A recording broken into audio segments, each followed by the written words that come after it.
જો વૈષ્ણવ એવું છે કે દર પ્રદેશના અમુક અમુક ફિક્સ્ડ લોકગીતો છે. જેમ તમે સૌરાષ્ટ્રમાં જાઓ તો ત્યાં ડાયરા વગેરેનું ચલન છે, રાજસ્થાનમાં અમુક પ્રકારના ગીતો. એમ રસિયા સરળ શબ્દોમાં કહીએ તો વ્રજ પ્રદેશનું જે લોકગીત છે, અને ખાસ કરીને જે આ હોલીના દિવસોમાં ગાવામાં આવે છે એનું નામ રસિયા. આમાં નાયક શ્રી કૃષ્ણ હોય છે અને નાયિકા શ્રી રાધાજી હોય છે. જેમ તાજીએ પૂર્વે આજ્ઞા કરી કે જે રસનો ભોગતા છે એને રસિયા કહેવાય. અમારે ત્યાં વ્રજમાં એવું કે જેમ કોઈ ખાવાનો શોખીન હોય તો એને કહીએ કે આ તો ખાવાનો રસિયો છે, કોઈ કપડાનો શોખીન તો આ કપડાનો રસિયો વગેરે. આમ રસિયા એટલે જે રસનો ભોગતા એ રસિયા. જો વૈષ્ણવ વેદોમાં પ્રભુનું બે પ્રકારે વર્ણન કરવામાં આવ્યું. એક તો જ્ઞાનરૂપ પરમાત્મા, સત્યમ જ્ઞાનમ અનંતમ બ્રહ્મ, અને બીજું રસરૂપ પરમાત્મા. તૈત્રીય ઉપનિષદ કહે રસો વૈ સહ રસમ હેવાયમ લબ્ધ્વા આનંદી ભવતિ. એટલે કે એક તો જ્ઞાનરૂપ પરમાત્મા છે અને બીજા રસરૂપ પરમાત્મા. આપણા જે કૃષ્ણ છે એ આ રસરૂપ પરમાત્મા છે. એટલે વૈષ્ણવ તમે જુઓ તો રસખાનજી શું ગાય? શેષ ગણેશ મહેશ દિનેશ સુરેશ હું જાહી નિરંતર ગાવે, જાહી અનાદિ અનંત અખંડ અછેદ અભેદ સુભેદ બતાવે, નારદ સે શુક વ્યાસ રટે પછી હારે તો પુનિ પાર ન પાવે, તાહી અહીર કી છો હરિયા છછિયા ભર છાછ પે નાચ ન છાવે. આ છે આપણા રસરૂપ પરમાત્મા કે જેને મોટા મોટા દેવતાઓ પામી નહીં શક્યા. નારદ સે શુક વ્યાસ રટે પછી હારે તો પુનિ પાર ન પાવે, તાહી અહીર કી છો હરિયા. એવા પ્રભુને એક અહીરની છોકરીએ છછિયા ભર છાછ પે નાચ ન છાવે. એ છે વૈષ્ણવ આપણા પ્રભુ, એ છે વૈષ્ણવ આપણા કૃષ્ણ. તમે વલ્લભાખ્યાન પણ જુઓ તો એમાં ગોપાલદાસજી શું કહે? તે પદ ક્યારે દેખશું જે ગોધન પૂઠે ધાયેલી. એ પદની યાતના છે, એ પદની યાચના છે કે જે ગાયો પાછળ દોડે છે. એ અહીંયા ચરણારવિંદની વાત નથી કે જે સિંહાસન પર બિરાજે છે.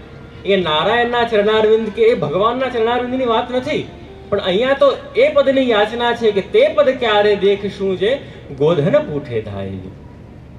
એટલે વૈષ્ણવ જેમ મેં પહેલા પણ કીધું એ રસરૂપ પરમાત્માનું આપણે ત્યાં વર્ણન છે, અને એની પ્રાપ્તિ એકને એક માત્ર ભક્તિથી જ થઈ શકે. વૈષ્ણવ ભક્તિ એકને એક માત્ર ઉપાય છે, અને ભક્તિ પણ ત્યારે જ મળે જ્યારે પ્રભુની કૃપા હોય. આપણો માર્ગ જ પુષ્ટિ માર્ગ છે. પોષણમ તદનુગ્રહ, ભાગવતજી કહે કે કૃપાનું માર્ગ એટલે પુષ્ટિ માર્ગ. અને જો વૈષ્ણવ એટલે આપણે ત્યાં સૌરાષ્ટ્રમાં ખાસ કરી એવી પ્રથા છે કે બધી વસ્તુઓમાં છે ને વૈષ્ણવ એમ કે જે આપની કૃપાથી.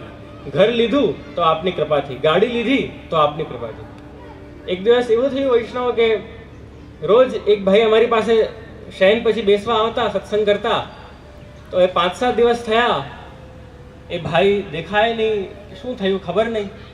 પછી ત્યારે અમુક દિવસ ગયા ત્યારે એ ભાઈ પાછા આવ્યા. તો સહજમાં મેં એમને પૂછ્યું કે ભાઈ શું થયું, ભાઈ ક્યાં ગયા હતા, શું થઈ ગયું, તમે સુરતની બહાર હતા? તો કે જે આપની કૃપાથી મલેરિયા થઈ ગયું હતું.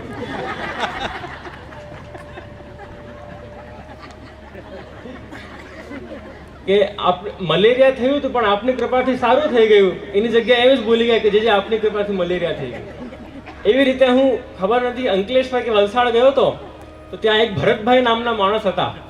તો એ ભરતભાઈને મેં પૂછ્યું કેમ છે ભરતભાઈ? કે જે એકદમ આનંદમાં. મેં પૂછ્યું કેમ છે પપ્પા? તો કે જે આપની કૃપાથી પપ્પા તો પહોંચી ગયા. હવે આ તમારી ઉપર છે, આ બરાબર કે નહીં તમે વિચારી લેજો. પણ એ ભક્તિ પણ ત્યારે જ મળે કે જ્યારે પ્રભુની કૃપા થાય. ભાગવતજીના 11મા સ્કંદમાં પ્રભુ ઉદ્ધવજીને કહે ભક્ત્યાહમ એકયા ગ્રાહ્ય, કે મને જો પામવું હોય તો એક ને એક માત્ર ઉપાય છે ઈમાં. આ ઉપરાંત વૈષ્ણવ ઘણું ઘણું કહેવાનું છે, પણ જેમ ગોપાલોત્તર તાપિની ઉપનિષદ પણ કહે, કૃષ્ણ શબ્દની વ્યાખ્યા કરી છે.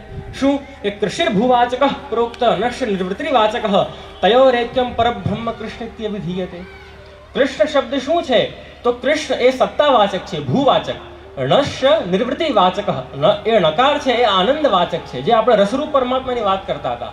અને તયોર ઐક્યમ, એ બંનેનું જ્યારે મિલન થાય ત્યારે તયોર ઐક્યમ પરબ્રહ્મ કૃષ્ણિત્યવિધીયતે. તો વૈષ્ણવ એ આપણા રસરૂપ પરમાત્મા છે. અને એ જ કહીશ કે આપ બધા પણ ખૂબ પ્રભુની ભક્તિ કરતા રહેજો. જો ભક્તિ પણ શું, ભજ પ્લસ તિન એટલે ભક્તિ, એટલે પ્રેમપૂર્વક કરાયેલી સેવા એ ભક્તિ. તો વૈષ્ણવ આમ ઘણી ઘણી ચર્ચાઓ છે, અને આપણને છે ને આવા કાર્યક્રમોનું શું પ્રયોજન કે આ બધા રસિયાઓ સાંભળવાથી આપણી ભક્તિ વધે પ્રભુમાં. એટલે ભક્તિ પણ કેવી વધે, તો નારદજી ભક્તિ સૂત્રોમાં કહે ભક્તિ કરવી તો યથા વ્રજ ગોપિકા નામ. કેવી કરવી? જેવી વ્રજ ગોપિકાઓએ કરી. વ્રજ ભક્તિઓ તમને ખબર હોય વૈષ્ણવ, તો વ્રજની ગોપિકાઓ જ્યારે દહીં વેચવા જતા, જેમ બિલ્લ મંગલાચાર્યજી કહે વિક્રેતુ કામા ખિલ ગોપ કન્યા મુરારી પાદાર પદચિત્ત વૃત્તિ, કે જ્યારે એ લોકો દહીં વેચવા જતા પણ એ લોકોનું મન પ્રભુમાં એટલું આસક્ત રહેતું કે દહીં લઈ લો, દહીં લઈ લો, એની જગ્યાએ કહેતા ગોવિંદ લઈ લો, દામોદર લઈ લો, માધવ લઈ લો. આ છે વૈષ્ણવ ભક્તિ. તો ભક્તિનો વૈષ્ણવ ખૂબ મહાત્મ્ય. એવો જ પ્રયત્ન કે આવા કાર્યક્રમોથી તમારી ભક્તિ વધે. અને અંતે વૈષ્ણવ એ જ કહીશ કે જલ્દીથી જલ્દી આ સ્થળે આપણા પ્રભુ પધારે. જેમ અમેરિકાના પૂર્વ રાષ્ટ્રપતિ જ્હોન એફ કેનેડીએ કહ્યું હતું કે ask not what your country has done for you, ask what you can do for your country. એ નહીં વિચારો કે અમેરિકાએ તમારા માટે શું કર્યું છે, એ વિચારો કે તમે અમેરિકા માટે શું કર્યું છે. કહેવાનું તાત્પર્ય એ જ કે એવું નહીં વિચારો કે પ્રભુએ અમને શું આપ્યું છે, કારણ કે બધું જ એમનું અપાયેલું છે. તદીયમ વસ્તુ ગોવિંદ તુભ્યમેવ સમર્પય. એમનું જે આપેલું છે હવે તમારી ફરજ છે કે તમે એ પ્રભુને લૌટાડો. તો તમારા તન, મન અને ધન, તમારી સમસ્ત ઇન્દ્રિયોને વૈષ્ણવ પ્રભુમાં લગાડજો. વેણુગીતમાં પણ ગોપીઓ કહે ને કે અક્ષણવતામ ફલમિદમ ન પરમ વિદામઃ. અમારી ઇન્દ્રિયો માટે પ્રભુ આપ જ ફળ છો. તો આપણે ઇન્દ્રિયોને ફલીભૂત કરીએ, આપણા જીવનને કૃતાર્થ કરીએ, અને જલ્દીથી જલ્દી આ સ્થળે પ્રભુ પધારે એ જ શુભકામના સહ હું મારા વક્તવ્યને વિરમીશ. ઇતિ શુભમ.